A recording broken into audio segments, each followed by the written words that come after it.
स्वागत है आप सभी का। आपके साथ मैं हूं स्वप्निल।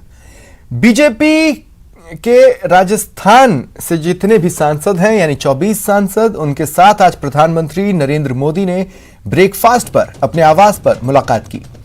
इस दौरान प्रधानमंत्री ने कई बिंदुओं पर सांसदों के साथ चर्चा की। केंद्र की योजनाओं को राज्य में किस तरीके से इंप्लीमेंट किया जा रहा है, करना है और क्या क्या किए जाने की जरूरत है, किस तरह उन योजनाओं को जन जन तक पहुंचाना है, इस पर भी बातचीत हुई, फीडबैक लिया गया। प्रधानमंत्री नरेंद्र मोदी के आवास पर आज राजस्थान बीजेपी के सांसदों की बैठक चल रही थी। प्रधानमंत्री ने राजस्थान के जो सांसद हैं बीजेपी के, उनको ब्रेकफास्ट पर बुलाया था और अब ये बैठक खत्म हो चुकी है। आप तस्वीरों में देख सकते हैं कि अब सांसदों ने प्रधानमंत्री आवास से निकलना शुरू कर दिया है और जब भी संसद का सत्र चलता है उस दौरान अलग अलग राज्य के सांसदों के साथ प्रधानमंत्री नाश्ते पर चर्चा करते हैं। केंद्र की क्या योजनाएं हैं, उन्हें राज्यों में किस तरीके से इम्प्लीमेंट करना है, उनको इम्प्लीमेंट करने में किस तरीके की कोई समस्या आ रही है, उस पर भी चर्चा की जाती है। और तमाम जो सांसद हैं वो अपने राज्यों से जुड़ी बातें प्रधानमंत्री के समक्ष रखते हैं, समीक्षा की जाती है और इसके साथ ही केंद्र की योजनाओं को राज्यों में किस तरीके से इम्प्लीमेंट करना होता है उसको लेकर भी चर्चा की जाती है। इसी को लेकर आज राजस्थान बीजेपी के सांसद ब्रेकफास्ट पर पहुंचे थे। करीबन 2 घंटे ये बैठक चली और अब ये बैठक खत्म हो चुकी है और इस बैठक में कई मुद्दों पर बात हुई। हालांकि एक शिष्टाचार बैठक थी, लेकिन अपने राज्यों से जुड़ी हुई जो भी बातें हैं वो प्रधानमंत्री के समक्ष सांसदों ने रखी और प्रधानमंत्री ने भी सांसदों की सभी बातें सुनी और आगे की रणनीति किस तरीके से तैयार करनी है इसको लेकर भी प्रधानमंत्री ने सांसदों को टिप्स दिए। राज्य में केंद्र की योजनाओं को आगे किस तरीके से लेके जाना है, सुचारू रूप से कैसे बढ़ाना है, जन जन तक केंद्र की योजनाओं को किस तरीके से पहुंचाना है, इन तमाम बिंदुओं पर यहां पर चर्चा की गई। कैमरा पर्सन योगेंद्र के साथ रचना, न्यूज 18 दिल्ली। भीलवाड़ा में शीतलाष्टमी धूमधाम से मनाई जा रही है। यहां होली इस मौके पर खेली जाती है, लिहाजा युवाओं में गुलाल का रंग चढ़ गया। इस दौरान सुरक्षा के पुख्ता इंतजाम किए गए।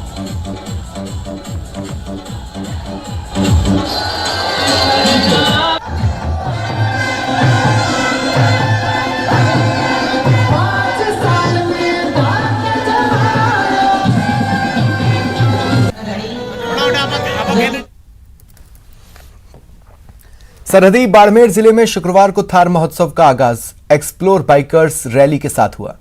जिला कलेक्टर लोकबंधु यादव, अतिरिक्त जिला कलेक्टर ओपी विश्नोई ने रैली को हरी झंडी दिखाकर रवाना किया। यह बाइक रैली किराड़ू होते हुए रेडाना पहुंची।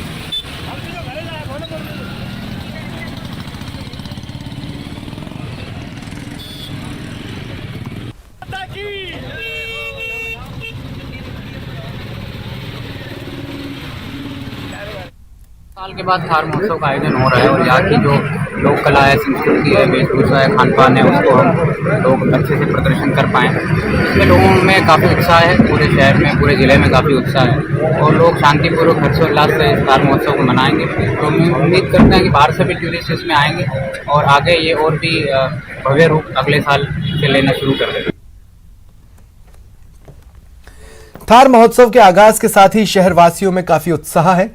बाड़मेर जिला मुख्यालय के टाउन हॉल से शुरू हुई बाइकर्स रैली राजस्थान के खजुराहो किराड़ू पहुंची, जहां पर भव्य स्वागत हुआ। इसके साथ ही किराड़ू में हेरिटेज वॉक का आयोजन किया गया। बाइकर से खास बात की सहयोगी प्रेमदान देथा ने।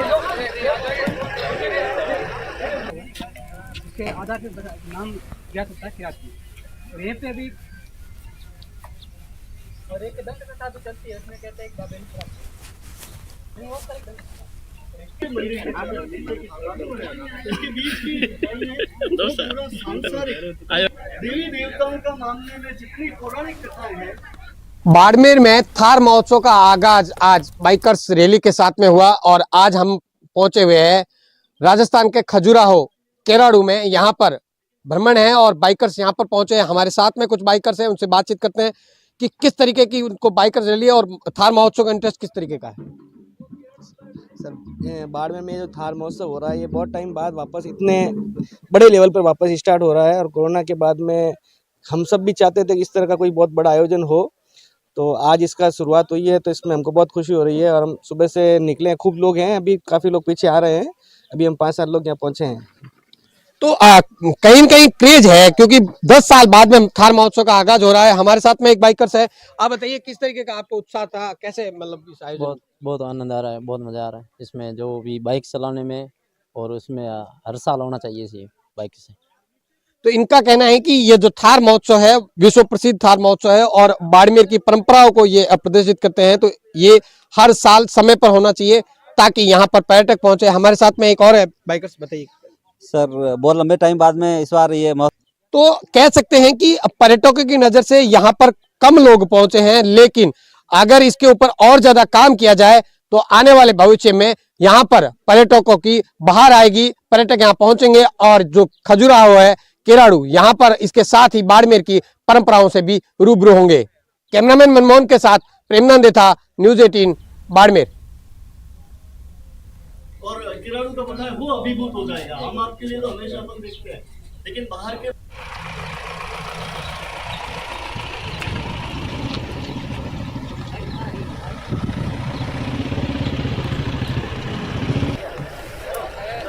तो देखिए, काफ़ी लंबे इंतज़ार के बाद थार महोत्सव का आगाज़ हुआ है, जिसे लेकर शहर वासियों में, पर्यटकों में भारी उत्साह है। और चलिए आपको सीधा लिए चलते हैं विधानसभा। विधायक 2019 का ये सम्मान दिया गया। श्री संयम लोढ़ा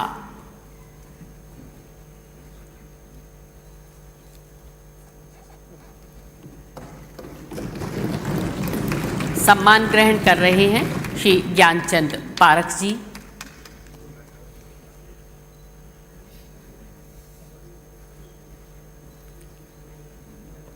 और ये श्रीफल शुभकामनाओं का प्रतीक। और इस क्रम में अब श्री संयम लोढ़ा सदस्य विधानसभा सर्वश्रेष्ठ विधायक पुरस्कार 2020 से आज आपको नवाजा जा रहा है। श्री संयम लोढ़ा का लगभग 1 दशक का संसदीय जीवन प्रभावपूर्ण रहा है। समाज सेवा और जनहित के कार्यों में हमेशा सक्रिय रहने वाले श्री लोढ़ा एक श्रेष्ठ विधायक, कुशल वक्ता और प्रभावशाली जनप्रतिनिधि के रूप में लोकप्रिय रहे हैं।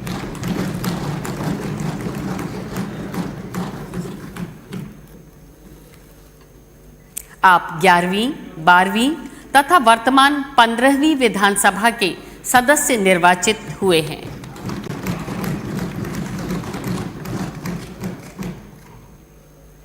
आपने विधानसभा में सत्ता पक्ष, प्रतिपक्ष और निर्दलीय सदस्य के रूप में विभिन्न ज्वलंत विषयों को बड़ी गंभीरता से प्रस्तुत कर सदाशयता और सद्बुद्धि का परिचय दिया है। राष्ट्रमंडल संसदीय संघ की राजस्थान शाखा के सचिव के रूप में भी आपने शाखा को सक्रिय करने में सार्थक सहयोग देकर अंतर्राष्ट्रीय स्तर पर आयोजित सम्मेलन में शाखा का प्रतिनिधित्व भी किया है।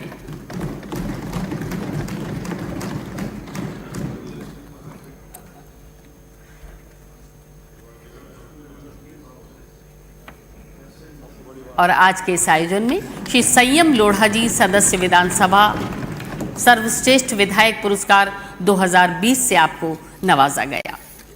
इस क्रम में श्री बाबूलाल सदस्य विधानसभा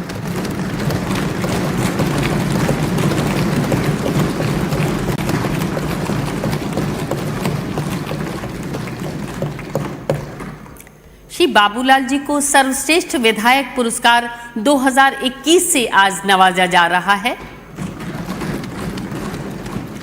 श्री बाबूलाल का लगभग 1 दशक से भी अधिक का लंबा संसदीय जीवन काफी प्रभावशाली रहा है। एक श्रेष्ठ विधायक, कुशल संसदविद और प्रखर वक्ता के रूप में श्री बाबूलाल जी समाज सेवा और जनहित के कार्यों में सदैव सक्रिय रहे हैं। श्री बाबूलाल जी ने सत्ता पक्ष तथा प्रतिपक्ष के सदस्य के रूप में सदन में हमेशा ही मुद्दों को बहुत शिद्दत के साथ रखा है। आप 12वीं, 13वीं और वर्तमान 15वीं विधानसभा के सदस्य निर्वाचित हुए हैं। आप विधानसभा की पुस्तकालय समिति, अनुसूचित जनजाति कल्याण समिति और पर्यावरण समिति के सक्रिय सदस्य रहे हैं। संसदीय पद्धति और प्रक्रिया की संपूर्ण जानकारी और समझ रखने वाले अनुभवी विधायक के रूप में आपने विधानसभा की गरिमा और मर्यादा को अक्षुण्ण रखा है। और आज के इस गरिमामय समारोह में आपको इस सम्मान पत्र और स्मृति चिन्ह के साथ सम्मानित किया जा रहा है। श्री बाबूलाल, सदस्य विधानसभा।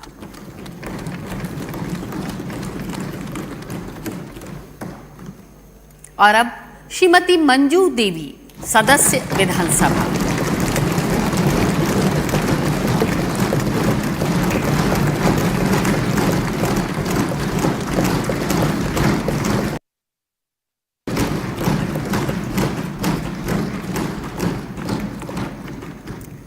श्रीमती मंजू देवी जी को आज सर्वश्रेष्ठ विधायक पुरस्कार 2021 से नवाजा जा रहा है। श्रीमती मंजू देवी का लगभग 8 वर्षों का संसदीय जीवन काफी प्रभावपूर्ण रहा है। समाज सेवा और महिलाओं के कल्याण के लिए सदैव सक्रिय रही श्रीमती मंजू देवी ने एक श्रेष्ठ विधायक के रूप में संसदीय परंपराओं के पोषण में महत्वपूर्ण भूमिका निभाई है।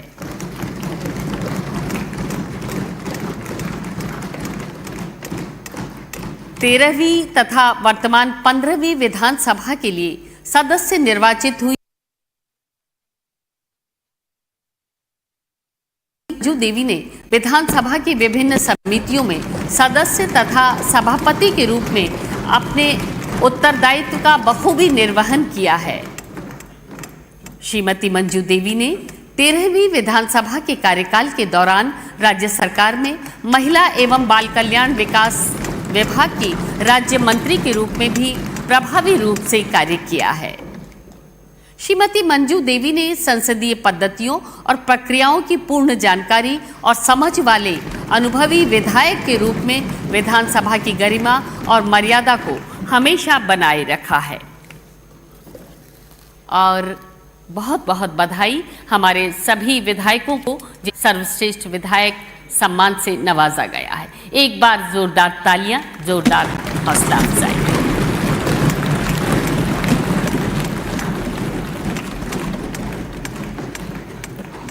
और माननीय राज्यपाल पश्चिमी बंगाल श्री जगदीप धनखड़ जी, आज के समारोह की स्मृतियां बरसों बरस आपके जहन में रहे। डॉक्टर सीपी जोशी, माननीय अध्यक्ष राजस्थान विधानसभा, आपसे अनुरोध माननीय राज्यपाल महोदय को ये स्मृति चिन्ह भेंट करें।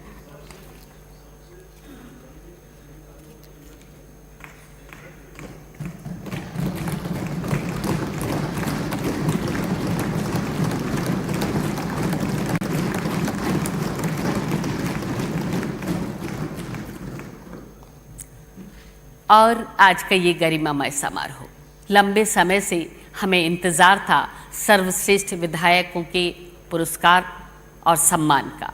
लंबे समय से हमें इंतजार था माननीय राज्यपाल महोदय के यहाँ आगमन का। किसी भी आयोजन को करना इतना आसान नहीं होता है और हट में उस मेहनत का वजूद ही मिट जाता है जो बहुत लंबे समय से की जा रही होती है।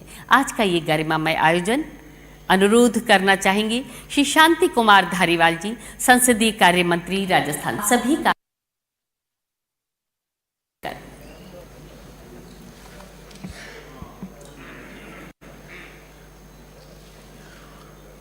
माननीय राज्यपाल पश्चिमी बंगाल श्री जगदीप जी धनखड़, राजस्थान के लोकप्रिय मुख्यमंत्री आदरणीय अशोक जी गहलोत साहब, विधानसभा के राजस्थान विधानसभा के अध्यक्ष आदरणीय तथा राजस्थान विधानसभा में ही प्रतिपक्ष के नेता आदरणीय गुलाब चंद जी साहब कटारिया तथा उपस्थित सभी भाइयों और बहनों, मैं आपके आगमन, राज्यपाल महोदय के आगमन पर तहे दिल से आपका स्वागत करता हूं। वैसे तो स्वागत क्यों करूं, ये भी एक विषय है सोचने का, लेकिन जब इस बात पर चर्चा हो रही थी कि सर्वश्रेष्ठ विधायकों का सम्मान किससे करवाया जाए और संविधान के बाबत जानकारी और ज्ञानवर्धन किस प्रकार किस व्यक्ति से करवाया जाए, तो ये तय हुआ कि हम में से ही उठ करके जो आदमी आज राज्यपाल के पद पर पहुंचा है, क्यों नहीं उनको निमंत्रण देकर के बुलाया जाए। महोदय, मैं जैसा समझता हूं, चाहे समाचार पत्रों से पढ़ूं, चाहे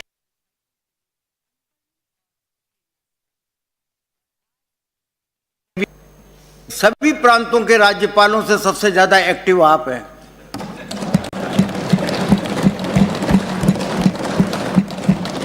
क्योंकि मोटे तौर पर देखा जाता है कि किसी भी बात के निर्णय पर पहुंचने के लिए या तो विचार विमर्श हो, विचार विमर्श होने के बाद में निर्णय होता है, तो एक तरह से वो छलनी के माफिक होता है कि छन करके निर्णय हुआ है, और या विवाद से होता है।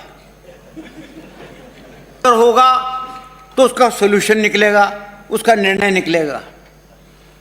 तो मैं ये समझता हूं कि आप दोनों बातों में जो है दोनों तरह के निर्णय आपके क्रियाकलापों से होते हैं। वैसे देखा जाए तो मैं अध्यक्ष जी का बहुत बहुत धन्यवाद देता हूं कि उन्होंने कई सेमिनार करवाए यहाँ पर। और देखिए, संसदीय लोकतंत्र को मजबूत करने के लिए या संसदीय प्रणाली को मजबूत करने के लिए इस प्रकार की सेमिनार अगर होती रहें, वक्त पर समय समय पर होती रहें, तो निश्चित तौर पर जो है लोगों का ज्ञानवर्धन होगा, हमारे सदस्यों का ज्ञानवर्धन होगा। क्योंकि हर वर्ष हर चुनाव पर करीब 60% जो है वो विधायक नए आते हैं। वो नए जो विधायक आते हैं उनको ये भी मालूम नहीं होता कि ब्लॉक लेवल की जो मीटिंग होती है उसमें उनको अध्यक्षता करनी पड़ती है, नहीं करनी पड़ती, जनप्रतिनिधि के क्या अधिकार होते हैं, जनप्रतिनिधि के क्रियाकलाप क्या होते हैं, जनप्रतिनिधियों को किस प्रकार से जो है संसदीय लोकतंत्र में जो है व्यवहार करना पड़ता है, इन सब बातों की जानकारी नहीं होती। इस प्रकार के सेमिनारों से निश्चित तौर पर जो है उनका ज्ञानवर्धन होता है, तो इसलिए ये बहुत आवश्यक है।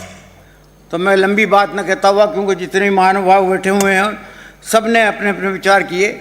जहाँ तक सवाल हमारे चारों सर्वश्रेष्ठ विधायकों को, इनको मैं पुनः बहुत बहुत बधाई देता हूँ, क्योंकि इनका जो सिलेक्शन हुआ वो सर्वसम्मति से हुआ, और सर्वसम्मति से हुआ। इनके द्वारा जो परफॉर्मेंस जो है सदन में दी गई वो उसके कारण जो हुआ, उसके विस्तार से जो है कटारिया साहब ने इस बारे में बता दिया था। तो मैं आपको बहुत सबसे बड़ी बात तो यह है कि हमने आपके मार्फत इनको पुरस्कार दिलवाया।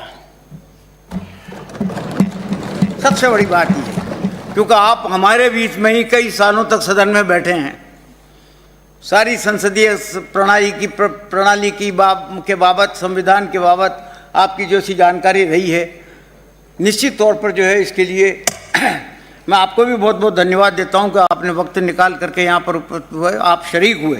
ये बहुत हमारे लिए गौरव की बात है कि राजस्थान का एक व्यक्ति बंगाल तक पहुँचा है हमारे बीच। बहुत बहुत हमारे लिए। तो मैं पुनः आपका स्वागत करता हूँ, आपका अभिनंदन करता हूँ और आपका आभार प्रकट करता हूँ।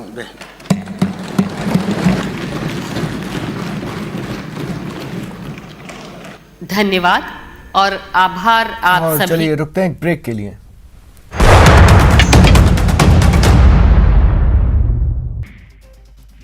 महायुद्ध के बीच यूक्रेन के राष्ट्रपति जेलेंस्की ने रूस को लेकर बड़ा दावा किया है। जेलेंस्की का दावा है कि यूक्रेन पर हमलों के लिए फास्फोरस बम का इस्तेमाल हो रहा है।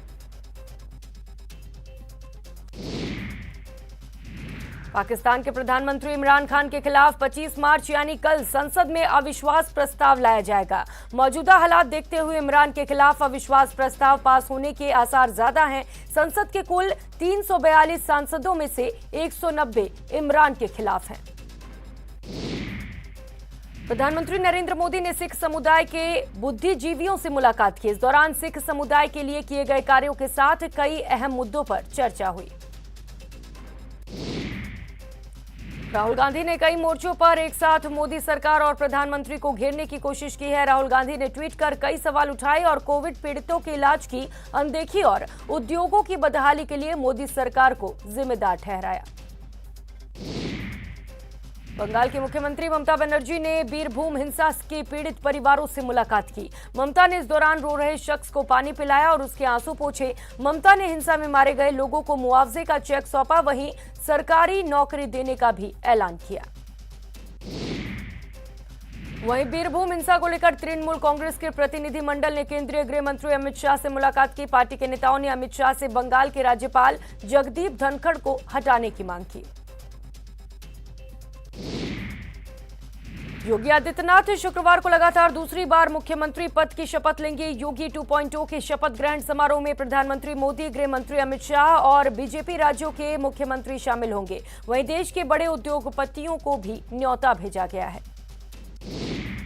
पूर्व मुख्यमंत्री वसुंधरा राजे ने प्रधानमंत्री नरेंद्र मोदी से मुलाकात की। वसुंधरा राजे ने प्रधानमंत्री के साथ बातचीत में आगामी चुनाव और प्रदेश के राजनीतिक मुद्दों पर अहम चर्चा की। बता दें कि राजस्थान में मुख्यमंत्री का चेहरा कौन होगा, ये अब तक साफ नहीं हुआ है।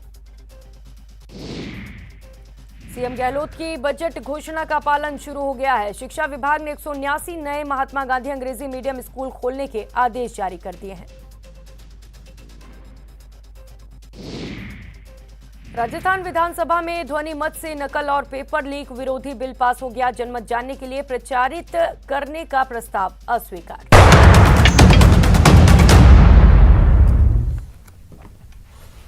और अब रफ्तार से देखते हैं खबरें। पाकिस्तान के प्रधानमंत्री इमरान खान को पद से हटाने के लिए विपक्ष अविश्वास प्रस्ताव लेकर आया है। इस पर आज नेशनल असेंबली में बहस होगी। नेशनल असेंबली के अध्यक्ष असद कैसर ने सदन का सत्र बुलाने का आदेश भी जारी किया। संयुक्त राष्ट्र महासभा में यूक्रेन में मानवीय संकट के लिए रूस को जिम्मेदार ठहराने वाला प्रस्ताव पारित हो गया है। इसके साथ ही तत्काल संघर्ष विराम की अपील भी की गई है। एक बार फिर भारत इस प्रस्ताव पर वोटिंग के लिए यूएनजीए में अनुपस्थित रहा। यूक्रेन पर रूस के हमले की शुरुआत के एक महीने बाद आज गुरुवार को नाटो नेताओं ने ब्रुसेल्स में मुलाकात की। समूह में शामिल देशों के नेताओं ने कहा कि वे यूक्रेन का रूसी हमले से लड़ने और आत्मरक्षा के अधिकार को बनाए रखने के लिए सुरक्षा सहायता के साथ समर्थन करना जारी रखेंगे। बीजेपी राजस्थान के सांसदों के साथ आज प्रधानमंत्री नरेंद्र मोदी ने ब्रेकफास्ट पर मुलाकात की। इस दौरान कई बिंदुओं पर चर्चा हुई। विधानसभा में संसदीय लोकतंत्र के उन्नयन में राज्यपाल एवं विधायकों की भूमिका विषय पर सेमिनार का आयोजन किया गया। सीएम अशोक गहलोत ने भी संबोधित किया।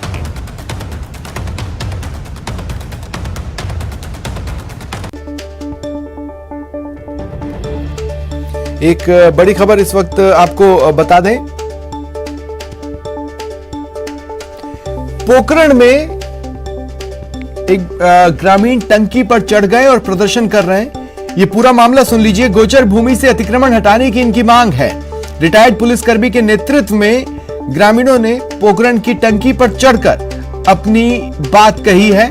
फलसुंड के राजमथाई गांव में यह घटनाक्रम सामने आया है। जो गोचर भूमि है उस पर अतिक्रमण हो चुका है, इसे हटाया जाए। कई बार ये अपील उन्होंने की, जब उनकी बात नहीं सुनी गई तो इसके बाद आज ये ग्रामीण सेवानिवृत्त पुलिसकर्मी के नेतृत्व में टंकी पर चढ़कर प्रदर्शन कर रहे हैं। तस्वीरें हैं आपके टीवी स्क्रीन पर। नारे लगा रहे हैं और अपनी आवाज बुलंद कर रहे हैं, अपनी मांग को उठा रहे हैं। प्रशासनिक अधिकारियों को मौके पर बुलाया जाए और ठोस आश्वासन इन्हें मिले। गोचर भूमि पर से अतिक्रमण हटाई जाए, अतिक्रमण को हटाया जाए, ये मांग इनकी है। तो पोखरण से ये तस्वीरें सामने आई हैं।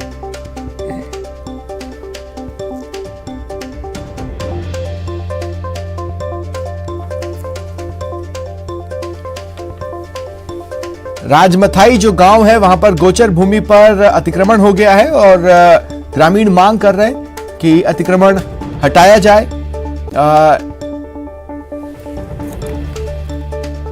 फिलहाल इतना ही। नमस्कार।